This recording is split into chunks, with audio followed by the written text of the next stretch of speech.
how do we continue to innovate and keep the sport fresh, but also how do we become a more efficient and effective organization off track. F1 is the pinnacle of motorsport, so everyone wants to win.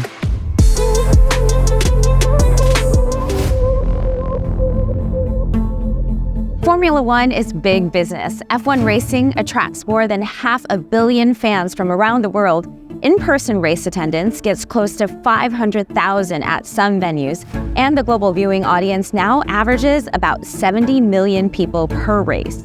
In this special episode about the business of Formula One, I'm joined by McLaren Racing's Co-Chief Commercial Officer, Matt Dennington, and Director of Sustainability, Kim Wilson. We'll also hear from Anna Marsden, Managing Director of the Great Barrier Reef Foundation, about how the technology behind Formula One can be used to find efficiencies in sustainability initiatives. Matt, thank you very much for joining us today. Thanks, Pamela. Good to be here. Well, let's start off with just talking about the business of sports. Your CEO, Zach Brown, had said earlier this year that he believes that every F1 team is north of, valuation-wise, over £1 billion. What's fueling this extraordinary growth and interest? Yeah, so first of all, the sport is in a great place. I think Liberty Media, since they acquired the sport a number of years ago, have done an incredible job in putting the building blocks in place for that growth. I think it would be remiss not to talk about Drive to Survive and what a phenomenon that's been for the sport. It's done a great job in sort of drawing the curtains back and letting fans get to know the characters behind the sport and what really goes on. So that's Netflix, that's media. What about some of the other factors? I think the way in which the teams are embracing the growth of the sport as well. There's huge demand for content, the capability of the teams, the social media, the content that's being created to further deepen and enrich the experience for fans is another sort of key element. So I think that's the challenge that all of us in the sport have, which is how do we continue to innovate and keep the sport fresh.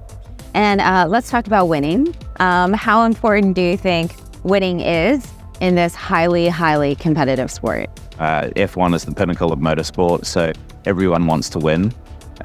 We've certainly been on a journey over the last few years to get back to the front of the grid. We're in great shape at the moment, but the grid is so competitive. We talk a lot about sort of commitment and resilience, commitment in terms of going that extra mile.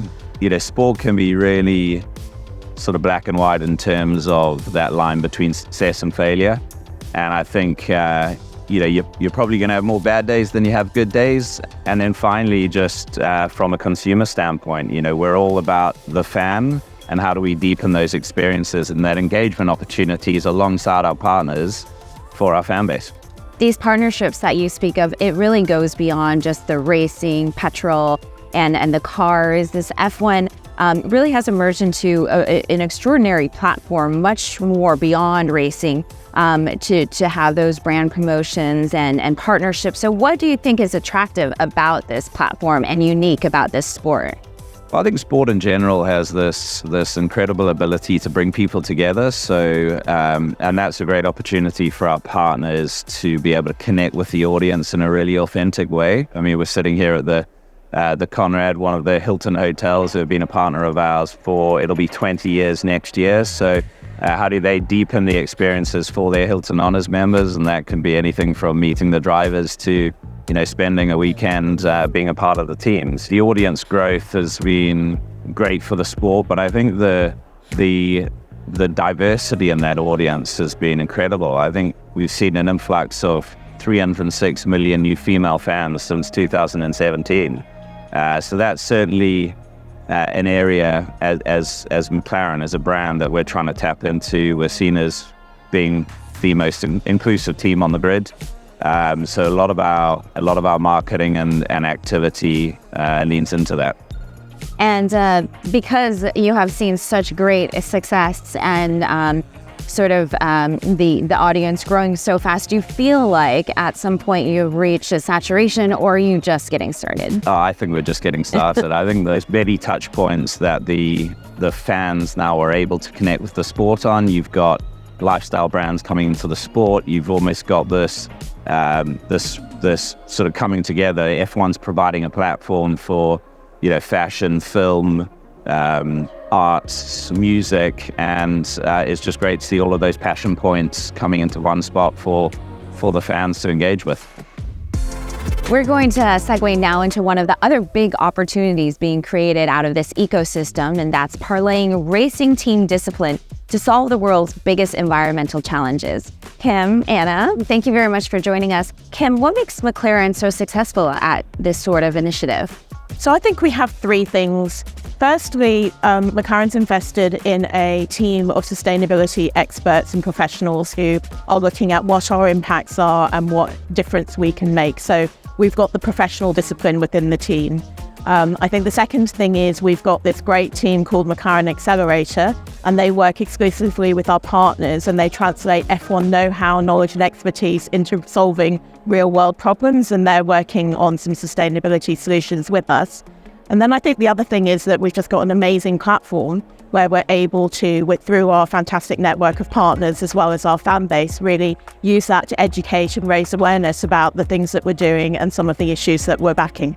And one of these partnerships that you're supporting is the Great Barrier Reef Foundation. How is McLaren helping out? So our partnership with the Great Barrier Reef Foundation is all about how we can apply F1 engineering expertise and know-how, working side by side with the amazing marine scientists and engineers that have been working on how to restore the reef, the Great Barrier Reef. So they've looked at the end-to-end process from growing corals in the lab and then taking them all the way through to into the sea. And Anna, from your perspective, how is McLaren helping out the Great Barrier Reef Foundation? Is it fundraising first and foremost? What other skill sets do they bring to the table? We're trying to save this ecosystem that sits on the front line of climate change. And to do that, we've got to repair and restore the corals that are damaged through a range of different, extreme weather events. So marine science has brought us to a point where we know how we can grow baby corals, how we can make them hardier, and how we can get them in the ocean. But what McLaren have done, and it's sort of a real game changer, is they've identified 4 key points along that process where automation or a little bit of a shift in the way we approach it can truly change the output, so the volume, and bring down the costs. And this allows us to think that we've got a meaningful solution to give coral reefs a chance for the future. With McLaren's support, the target is to take that $15 per coral down to $1 and go from 100,000 corals to 1 million. So these are real game-changing numbers, and numbers that we never thought that would be possible. Now back to you, Matt. So this one's more specifically about McLaren Racing. What is it about the brand itself that resonates so strongly with people? Yeah, so, we are one of the most successful Formula One teams or racing teams within the sport. We were able to tap into a lot of the great champions that have driven for us in previous times. The Senna, Prost, Hakkinen, Hamilton are all drivers that have won the World Championship, and working hard to really establish them as a part of our legacy moving forward.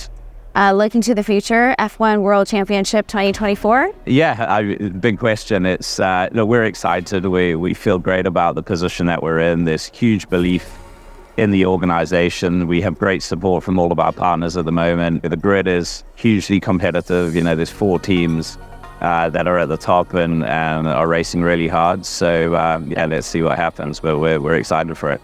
Kim, Anna, who's going to be the winner? It's Team Papaya all the way. I think we're quietly hopeful. Wonderful. Thank you very much to the both of you for your time. Thank you. Thank you very much for joining us. Thank you very much. And that was the business of Formula One. A big thank you to our guest, McLaren Racing's Co-Chief Commercial Officer, Matt Dennington, and Director of Sustainability, Kim Wilson, and Anna Marsden, Managing Director of the Great Barrier Reef Foundation. Thanks for tuning in to IC Your Trade Season 5. IC Your Trade is brought to you by IC Markets, a leading high-performance trading provider. Trade up to IC Markets. See you next time.